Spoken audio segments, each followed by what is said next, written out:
बिस्मिल्लाहिर्रहमानिर्रहीम अस्सलाम वालेकुम। Welcome to your channel trade dojo. मैं आपका दोस्त काशिफ। उम्मीद करता हूँ आप सारे खैर ऑफिस से होंगे।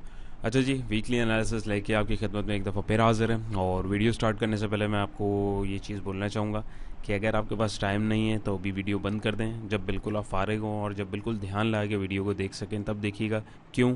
क्योंकि इसके अंदर मैं कुछ मल्टीपल चीज़ों को आप लोगों के साथ जो है शेयर करूँगा, डिस्कस करूँगा मार्केट सिचुएशन को लेके, इसके स्ट्रक्चर को लेके, और वो मैं आपको समझाने की कोशिश भी करूँगा अकॉर्डिंग टू चार्ट, ताकि उसमें आप लोगों को समझ भी आए मार्केट के डायरेक्शन।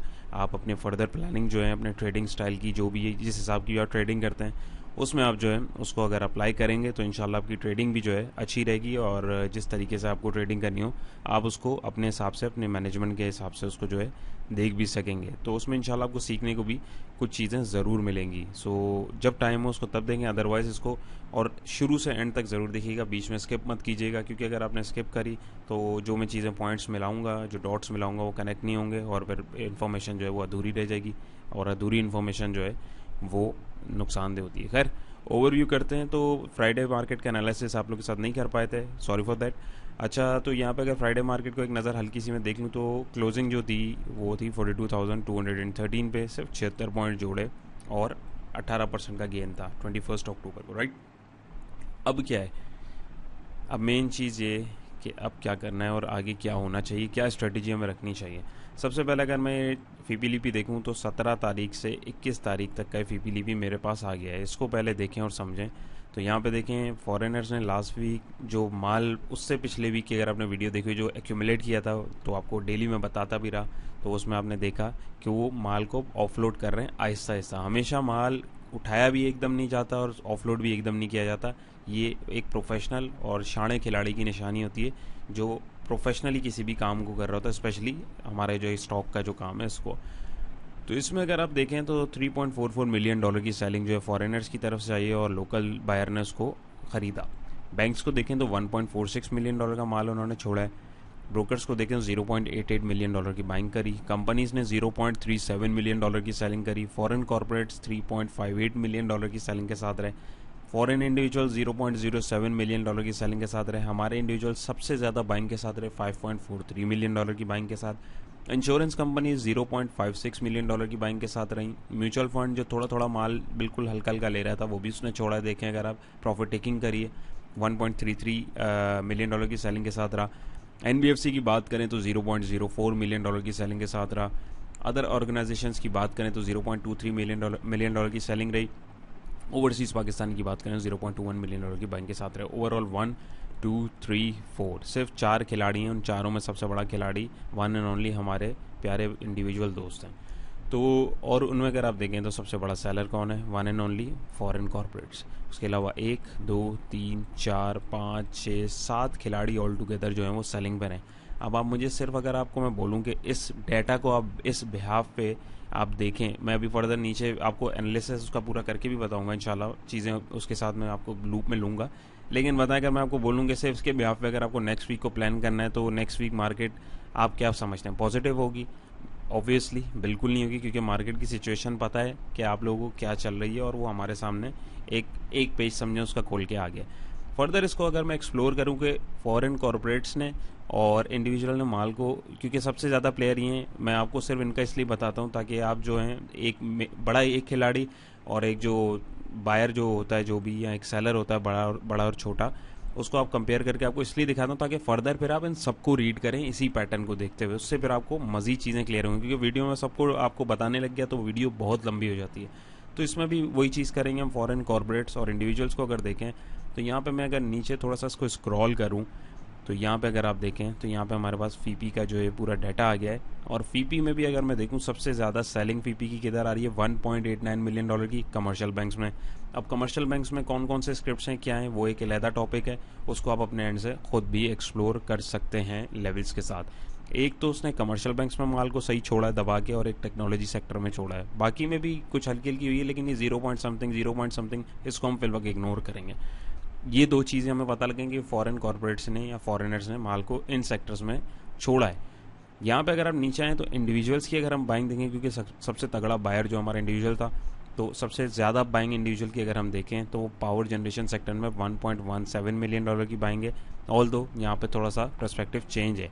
लेकिन टेक्नोलॉजी सेक्टर में देखें तो $0.60 मिलियन की जो है बाइंग है। इंडिविजुअल के पास अच्छा खासा माल पड़ा हुआ है, ये भी कोई कम नहीं होता है क्योंकि $1 मिलियन के अंदर ये अमाउंट आ रहा होता है। तो एक तो ये हो गया नंबर 1। नंबर 2 ये कि अगर हम देखें तो कमर्शियल बैंक में भी 0.89 यानी ऑल टुगेदर $0.90 मिलियन का माल जो है इंडिविजुअल्स के पास पड़ा हुआ है। और वो कहाँ से बेचा गया है वो आपके सामने मैंने उसकी एक एग्जांपल आपको दिखा दी। फर्दर आप इसको मज़ीद भी एनालिसिस इसका अपने एंड से भी कर सकते हैं। नंबर 1।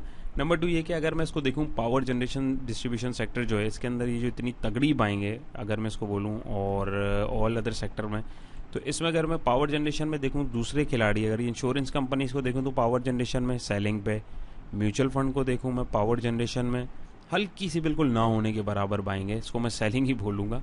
एनबीएफसी को मैं देखूँ तो पावर जनरेशन में सेलिंग पे, अदर ऑर्गेनाइजेशन को देखूँ पावर जनरेशन सेक्टर में बिल्कुल ना होने के बराबर बाइंग। ऊपर थोड़ा सा इसको स्क्रॉल करें, कंपनीज़ की अगर मैं देखूँ तो पावर जनरेशन सेक्टर में सेलिंग पे, ब्रोकर्स की बात करूँ पावर जनरेशन सेक्टर में बिल्कुल नॉमिनल सी बाइंग है। बैंक्स की बात करूँ पावर जनरेशन सेक्टर में दबा के सेलिंग हुई हुई, यानी ये जो पावर जनरेशन सेक्टर में माल जो छोड़ा गया वो ज़्यादा बैंक्स की तरफ से लास्ट वीक छोड़ा गया, जिसको लेने में सबसे पहले इंडिविजुअल्स हैं और उसके बाद हमारे ब्रोकर्स भी एक्यूमुलेट करे हुए हैं और थोड़ा सा जो है हमारे पास जो है इंश्योरेंस कंपनीज़ ने भी थोड़ा सा उसको लिया हुआ है। फॉरेनर्स की बात करें तो पावर जनरेशन सेक्टर में बिल्कुल ना होने के बराबर उनकी भी बाइंग है। तो यहाँ से आपको एक बिग पिक्चर मिल गई और आपको एक डायरेक्शन मिल गया कि ये चीज़ चल रही है। अब इसके अंदर फर्दर आप लोग अपने जो स्क्रिप्ट्स हैं उनको निकालें, उनके लेवल्स को देखें और उस पर फिर अपनी आप लोग पोजीशन अगर देखेंगे तो आपको मज़ीद चीज़ें समझ में आना शुरू हो जाएंगी। अपार्ट फ्रॉम दैट इस वीडियो में स्पेसिफिकली हम लोग जो है इंडेक्स को डिस्कस करेंगे, स्क्रिप्ट एनालिसिस भी जो है इंशाल्लाह आप लोग के साथ कल कोशिश पूरी होगी आप लोगों के साथ उसको शेयर करें। अपार्ट फ्रॉम दैट उसको कमिंग वीडियोज़ में जो है मैं 2-2, 3-3, 4-4 स्क्रिप्ट जैसे जैसे होता जाएगा क्योंकि वीडियो बहुत लंबी होती तो उसको मैं आप लोगों के साथ जो है डिस्कस करता जाऊँगा इंशाल्लाह। ये मार्केट का ओवरऑल जो हीट मैप होता है ये भी आपके सामने, ये भी पूरा इसका एक हफ्ते का चेंज मैं आपको दिखा रहा हूँ। तो सबसे ज़्यादा हरियाली किधर हुई हुई है, एसएनजीपी में लास्ट वीक में और यहाँ पे यूसुफ वेविंग के अंदर हुई हुई है। तो उसके अलावा और एचयूबीसी में ये सेक्टर कौन कौन से आप देख सकते हैं। टेक्सटाइल का सबसे ज़्यादा बाइंग किस में हुई हुई है, यूसुफ वेविंग में। पावर जनरेशन में चले हैं तो एचयूबीसी में बाइंग हुई हुई है सबसे ज़्यादा।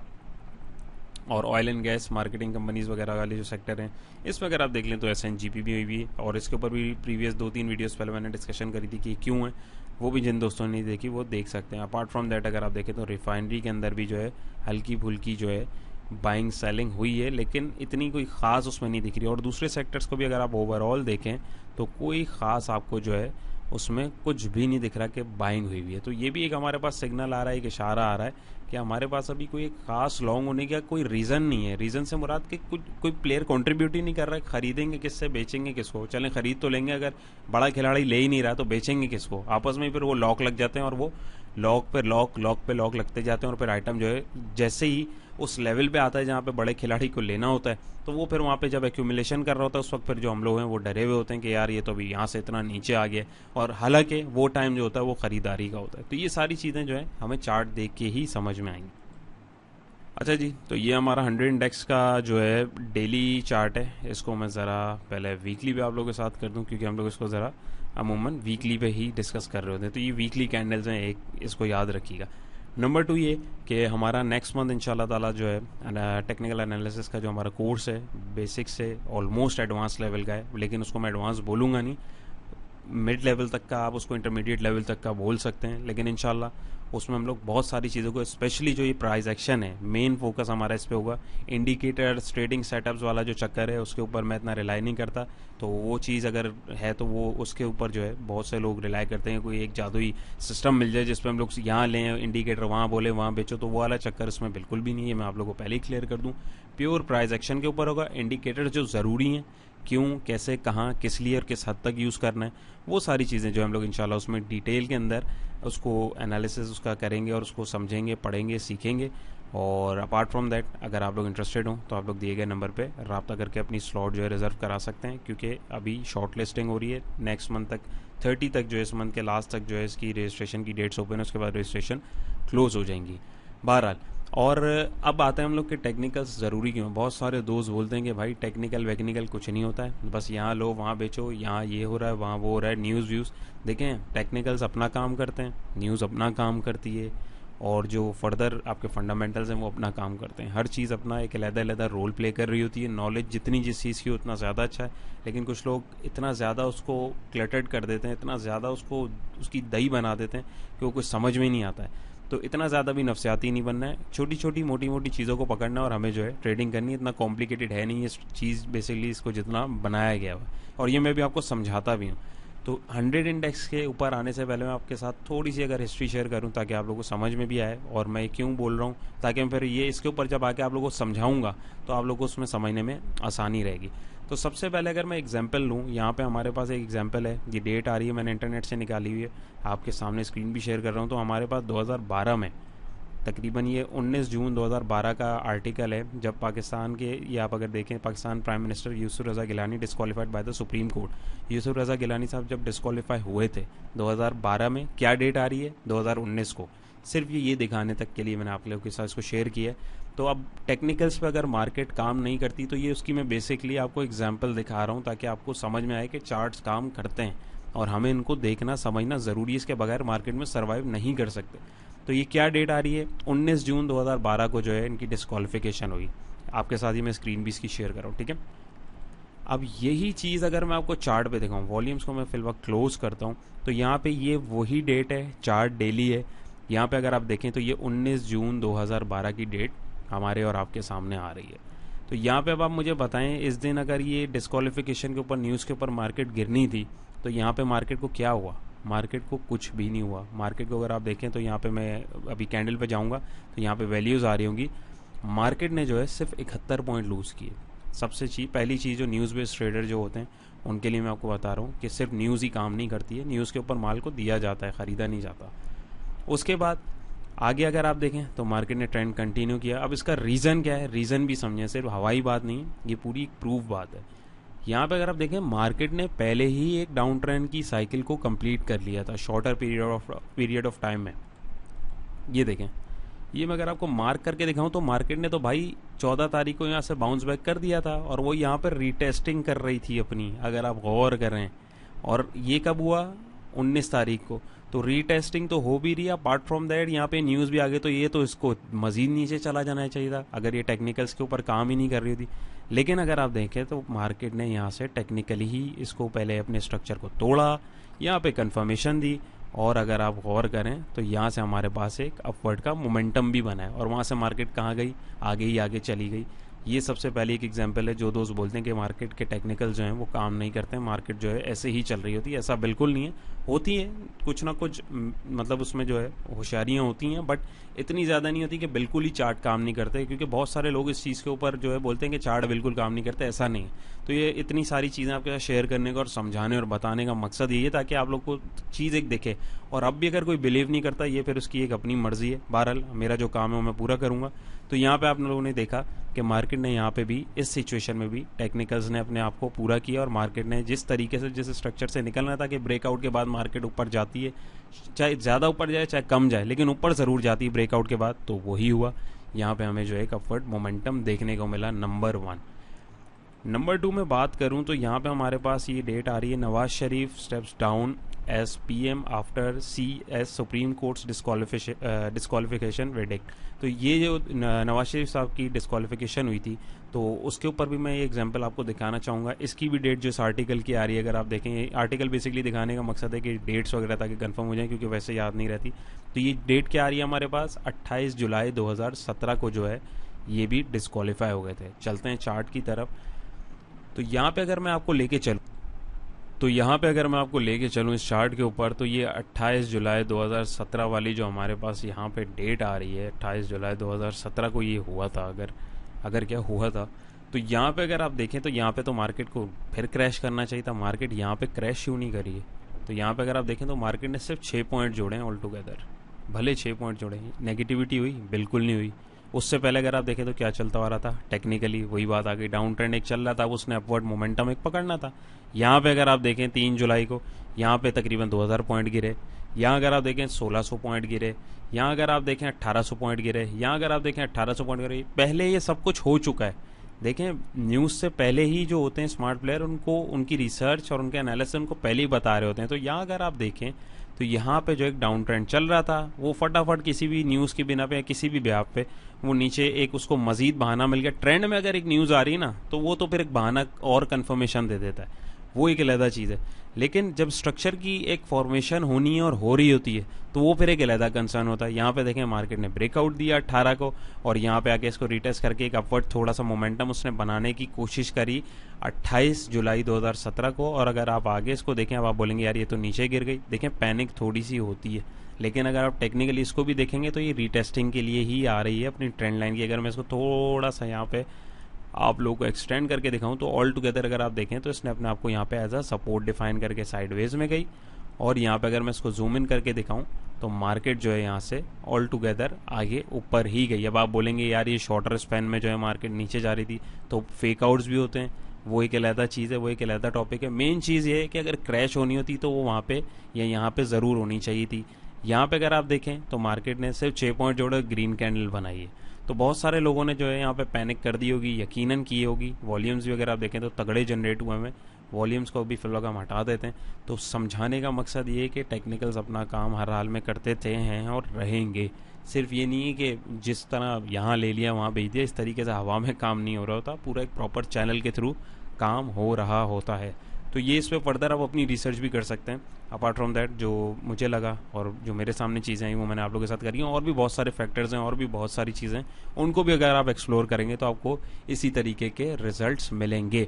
तीसरा फिर यहाँ पे अगर ये डेट देखें तो तकरीबन 29 जून 2020 को जो PSX में एक हमला हुआ था, तो वहाँ पे अगर आप देखें उस दिन भी कितनी पैनिक मच गई थी, तो वहाँ पे भी मार्केट को गिरना चाहिए था।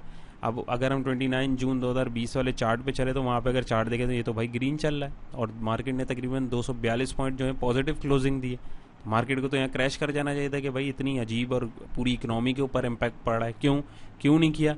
यहाँ पे भी अगर आप स्ट्रक्चर देखें, इसको मैं बंद करता हूँ, यहाँ पर अगर आप स्ट्रक्चर देखें मार्केट वैसे ही एक बुल रैली में चल रही थी, वो कंसोलिडेशन में थी, यहाँ से आके उसने जो है इसको तोड़ा और वहाँ से जलंग ऊपर ही ऊपर जा रही है मार्केट। और अभी जो है इस फेज़ में हमारे पास मार्केट आ चुकी हुई है। तो ये कुछ एग्जांपल्स थी जो मैंने सोचा कि आप दोस्तों के साथ में उसको शेयर करूं। उसके बाद इस चार्ट पे हूँ, फिर बात समझाने में भी मुझे मज़ा आएगा और आपको भी समझने में आसानी होगी। टेक्निकल्स अपना रोल हर जगह जो है प्ले करते हैं और रहेंगे, उसको समझने की ज़रूरत है। उसके साथ और फैक्टर भी जुड़ते हैं। अब ये नहीं कि और चीज़ें नहीं हैं, और चीज़ें भी होती हैं और रिसर्च भी होती है आपकी और वर्किंग भी होती है, फंडामेंटल्स वगैरह सारी चीज़ें होती हैं। लेकिन वो डिपेंड करता है कि आप किस हिसाब की ट्रेडिंग कर रहे हैं, उसके ऊपर ये सारी चीज़ें लागू होती हैं। डे ट्रेडर को इन चीज़ों से या एक नॉर्मल वे में अगर मैं बोलूँ एक छोटा स्विंग के ऊपर कोई ट्रेड कर रहा है उसको इन चीज़ों से कोई इम्पैक्ट नहीं पड़ता। तो ये 3-4 चीज़ें 2-4 चीज़ें जो मैंने आपको दिखाई, उम्मीद है आपको ये क्लियर हुआ होगा। और अब जो भी आपको बोले ना कि टेक्निकल्स काम नहीं करते, उनको आप ये वीडियो दिखाएं और फिर भी उनको समझना है तो ये इसमें फिर मैं कुछ नहीं कर सकता हूँ। ये चीज़ सारी आप लोगों के सामने क्लियर करके रख दी है। अब वो कोई अगर ना माने तो वो उसका एक पर्सनल ओपिनियन है, उसका कोई रीज़न हो तो समझ आए, लेकिन मेरे हिसाब से मैंने गुंजाइश नहीं छोड़ी कि किसी रीज़न की, और अच्छे से उसको एक्सप्लेन करने की कोशिश की है। समझ आए, अच्छी लगी, कोई चीज़ समझ में आई हो तो वीडियो को लाइक ज़रूर कीजिएगा। और यही चीज़ अगर आप देखें तो ताज़ी यहाँ पर भी हुई थी हमारे पास 15 अप्रैल 2022 को। देखें एक और एग्जांपल मिल गई, जब नई हुकूमत आई थी, वीक की कैंडल है, इसी वीक के यानी किसी दिन में या शायद इसी डेट को जो है यहाँ पे हुआ था। और ये वीडियो में मैंने आप लोगों के साथ एक्सप्लेन किया था, टेक्निकली मार्केट जो है इस पोजीशन में नहीं थी कि वो ऊपर जाए, और एट दी एंड वहीं से देखें मार्केट जो है नीचे की तरफ गई थी। तो मार्केट चेयर अप ज़रूर करती है न्यूज़ को, ये नहीं है कि न्यूज़ के ऊपर कुछ रद्द अमल नहीं देती, लेकिन इतना नहीं करती जितना एक रिटेल इन्वेस्टर या रिटेल ट्रेडर खासतौर पर जो है स्पेशली जो न्यूज़ के ऊपर ट्रेड कर रहा होता है, इतना नहीं करती। तो well, let's come back to the topic.